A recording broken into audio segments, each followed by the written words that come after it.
de compartir los pensamientos y las reflexiones, sino más bien porque me siento con un deber moral y de conciencia de compartir lo vivido, extrayendo lo que es positivo, compartir con quienes nos escuchen, con quienes nos vean. Realmente, en mi caso, yo ya me defino como una persona de la tercera edad, por tanto ya tengo bastante información acumulada y muchas emociones también en el corazón.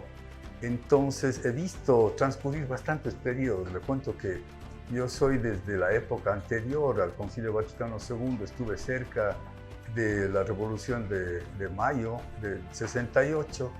De manera especial, en lo que fue el Concilio Vaticano II constituyó un cambio radical aquí en la sociedad cuencana y en la sociedad ecuatoriana, porque significó una modificación y un cambio importantísimo en los rituales, en la conducta de la Iglesia Católica, y eso originó también un cambio muy importante en la sociedad ecuatoriana, en la sociedad cuencana y a nivel mundial. Por otra parte, también he tenido experiencias como promotor y organizador de cooperativas. Yo fui el primer promotor de la cooperativa ahora tan grande como está, de la Juventud Ecuatoriana Progresista, porque trabajaba en Sayausí en esa época. Luego también estuve promoviendo cooperativas de producción agropecuaria en las zonas de Cañar y apoyando la conformación de la Unidad de Comunidades y Cooperativas Campesinas de Cañar. Trabajé, por otra parte, en la temática esta del denominado desarrollo, palabra que ahora no tiene mucho prestigio, tratando de entender el desarrollo.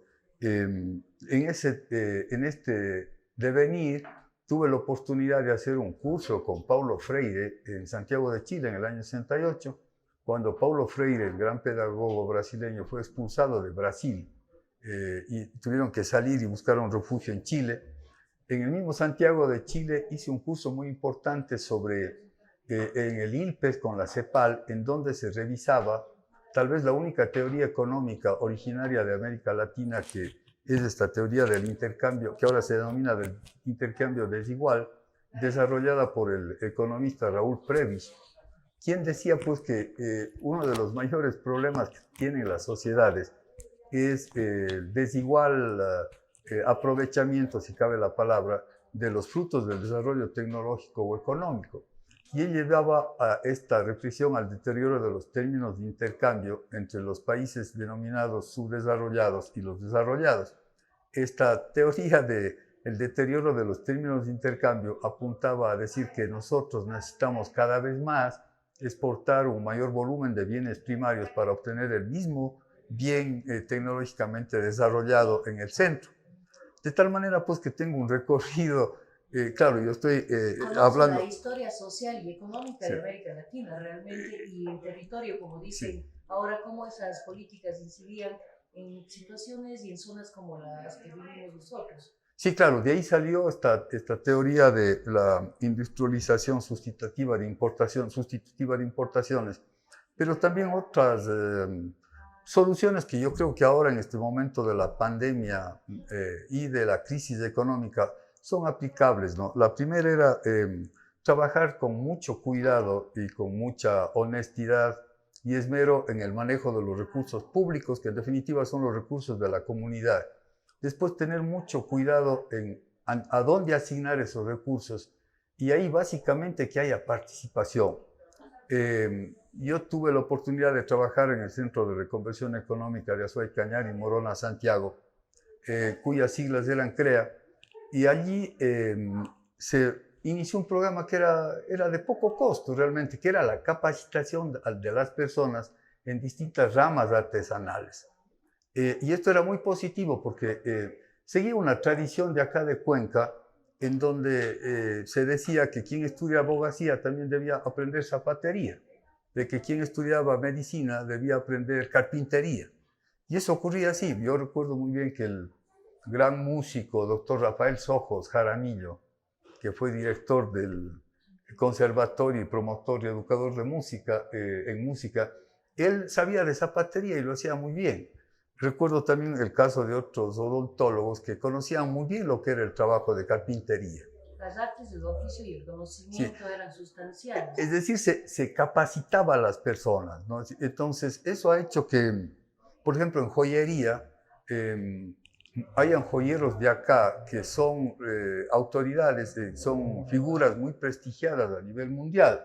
Hay, por ejemplo, Hay varios diseñadores joyeros hay un ecuatorianos. joyero, orfebre, artista cuencano ecuatoriano que a pedido de la iglesia, de la comunidad judía, ha construido la mayor porta símbolos del mundo de la comunidad judía. Y claro, fue seleccionado justamente por sus habilidades. Esta predisposición a la artesanía, por ejemplo, debe nuevamente ser ahora reutilizada, ¿no es cierto? Todos aquí en el Azuay, todos debemos aprender lo que más podamos de artesanía y de obras.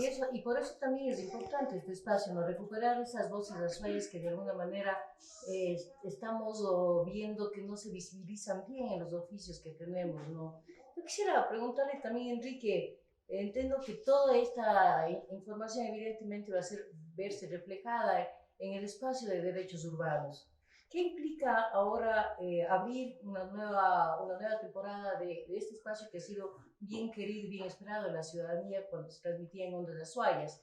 ¿Qué nos va a ofrecer usted en su espacio? Cuéntenos un poquito. Bueno, Anita, yo me oriento bastante por la autonomía. Le cuento que también atiendo a la política, cómo está organizado el poder en el espacio y distribuido entre las personas o en territorio, como ahora se dice. Y lamentablemente, en el caso de las provincias al sur del nudo del Azuay, el poder ha sido distribuido de manera muy escasa, un poquito roñosa. Penosamente, tal vez con buen afán, la Constitución Política de Montecristi del 2008 no reparó en que se entregaba un excesivo poder a la función ejecutiva y al titular de esa función ejecutiva, que es el presidente, originando un hiperpresidencialismo. Entonces, yo sí pienso que debemos reflexionar en torno a la mayor autonomía, porque además de acá de Cuenca salió uno de los pensadores más fuertes en cuanto a la teoría del federalismo, el doctor Benigno Malo Valdivieso. Él, cuando se construía la República del Ecuador entre 1830 y 1850, donde habían distintas constituciones y se estaba pasando de una etapa de predominio de gobiernos militaristas a otros civilistas, planteó una y otra vez la importancia del federalismo, de la autonomía. Más ahora que estamos en el Bicentenario, empezar a retomar ciertas reflexiones y las realidades sobre todo.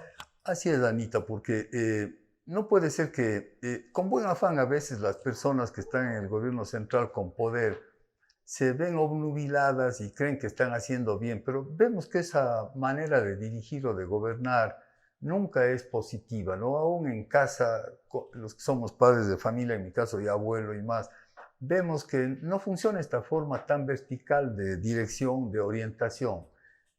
Por cierto, en algunos momentos es necesario un nivel de firmeza tal, pero la dirección desde el gobierno central, yo veo que no es buena porque crea además mucha dependencia. Entonces vamos a hablar sobre eso, sobre el centralismo, lo que implica para Cuenca este aniversario de alguna manera, pero sobre todo quiero que me cuente, usted se consiguió una canción bastante significativa sobre el agua. Usted es uno de los defensores del agua. Entiendo que el martes de Derechos Urbanos estaremos tocando todos los temas vinculados al agua. No es un limitante el tema en sí mismo, pero ese será un poco el centro de su espacio. Así es, Anita. Resulta que en el colegio teníamos un grupo de excursionistas y nos pusimos como meta, dirigidos por el profesor en el Colegio Hermano Miguel de los Hermanos de la Salle, hacer una excursión mensual. Y entonces, dirigidos por él y orientados por él, íbamos a las montañas, a todas las montañas cercanas a Cuenca, al Cajas, a la Machangracocha, al Cabo Gana, al Paicarumi, que ahora le dicen boca de pescado. En quechua la voz era Paicarumi, roca con forma de palca. Y eso hizo que inclusive llegamos a hacer algunos retiros espirituales en la zona del Cajas, con sacerdotes que fueron acompañándonos. Entonces teníamos verdadero amor y conocimos la geografía y conocimos de dónde se originaban los ríos y las fuentes de agua que pasaban por la ciudad. Y entonces nació una relación cariñosa de admiración por estas realidades paisajísticas y verdades de agua, ¿no? De tal manera que ahora cuando se hace presente la amenaza de la actividad minera metálica, realmente me siento obligado, o nos sentimos obligados a salir a la defensa de nuestras fuentes de agua. Vea usted, los datos son muy claros, provistos en un informe del ingeniero Galo Ordóñez Espinosa, quien fue el principal ingeniero hidráulico de acá de Cuenca. Él menciona que un caudal de 2.500 litros de agua por segundo provienen de la zona del Cajas, y esta agua va a las plantas potabilizadoras de acá, que son 6. Entonces, advierte él de que las concesiones mineras justo están sobre las fuentes de agua y sobre las captaciones. Entonces, derechos urbanos, los martes vamos a hacer Sí. una voz amplificada de un montón de gente que está peleando y defendiendo el agua y las fuentes, sobre todo pidiendo que se nos respeten nuestros derechos. Anita, sí, porque en nuestra Constitución, en el artículo 12, se define que el derecho al agua es un derecho humano y es un derecho irrenunciable, imprescindible, y que es un derecho fundamental, que es el derecho que merece la seguridad jurídica, porque ahora los representantes de las compañías mineras advierten o dicen que debe haber seguridad jurídica para sus concesiones y su quehacer, pero antes o sobre ese quehacer propuesto por ellos, está la seguridad jurídica del derecho humano al agua.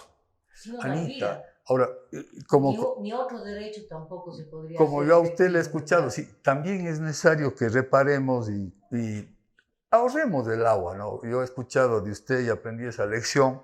Ahora, cuando lavo los trastes o lavo la ropa o riego, trato realmente de utilizar al máximo el agua y a no desperdiciarlo. No porque tengamos mucho, tenemos No, que usar todo lo esa que bella quiere, canción ¿no? que hemos puesto en el programa, sí, se daba de la mano también con... yo soy pues aficionado, lo cual no es muy bien apreciado y visto, a coleccionar artículos de periódicos, de papeles, para ir haciendo una base documental. Por ahí algún día alguien había tomado una hoja de papel y la había puesto sobre alguna derrame de agua que había en casa. Y justo yo fui a rescatar esa hoja de papel, y sobre esa hoja de papel estaba un poema del gran poeta Jorge Carrera Andrade, que se llamaba Poema Hidrográfico.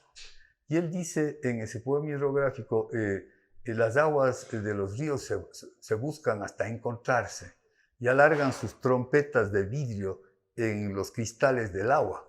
Me quedó esa imagen maravillosa. Por el esfuerzo que estamos haciendo, por la dedicación, yo creo que en el recorrido pequeño que hemos tenido algunos en este quehacer comunicativo, hemos ido probando y demostrando que nos fundamentamos en evidencias, como ahora se dice, así como se dice la medicina por evidencias, que no nos gusta decir ideas o hacer proposiciones que carezcan de fundamento, ¿no? De un fundamento lógico, de una base histórica. Como ha dicho Anita, por ejemplo, la Cátedra Abierta de la Historia fue invitada en varias ocasiones al programa Derechos Urbanos. Ahí tuvimos el honor y la satisfacción de compartir con muchísimos historiadores de acá, de Cuenca, jóvenes ya maduros y más. Y esto es muy importante, el poder compartir cuando uno ya tiene que compartir, ¿no es cierto? Cuando se tienen evidencias, se tienen pensamientos y propuestas que realmente detrás tienen fundamento, es decir, que no son antojadizas. Entonces, yo creo que teniendo la participación de personas como Anita, que tiene una performance profesional de investigadoras y de activistas, sí, entonces vamos a estar bien y vamos a estar estimulados, porque claro, cuando estamos en grupos así, además con la participación de las personas jóvenes, nos sentimos desafiados, ¿no? y contrastados, y entonces tenemos que llegar con la verdad. Es decir, llega un momento en el que, como dice el Evangelio, la verdad os hará libres, y la única manera de conseguir la libertad justamente es a través de estas opiniones que sean verdaderas, ¿no? de opiniones y de discursos que sean consistentes con la realidad y que además nos inviten a ser activos, ¿no? Porque la idea no solo es quedarnos en la reflexión, Porque claro, es también un buen refugio la reflexión, pero lo importante es estar en el activismo, tratar de cambiar, ¿no es cierto? La realidad hay que Creo que todos cambiarla. los que estamos en voz